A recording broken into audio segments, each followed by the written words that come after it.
મોડાસર ખાતે ડાયવર્ઝન બંધ થવાને કારણે રાત્રિના સમયે કેટલીક ભારે વાહનો અને રોકડ પૈસાની લાલચમાં લોકો દ્વારા જર્જરિત બ્રિજ પરથી અવરજવર કરવામાં આવી રહી હોવાના ગંભીર આક્ષેપો સામે આવ્યા છે।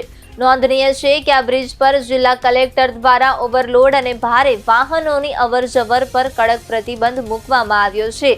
તેમ છતાં કેટલાક લોકો દ્વારા નિયમોની અવગણના કરી આ પરિસ્થિતિને કમાણીનું સાધન બનાવી દેવાયું હોવાની ચર્ચા લોકમુખે ચાલી રહી છે।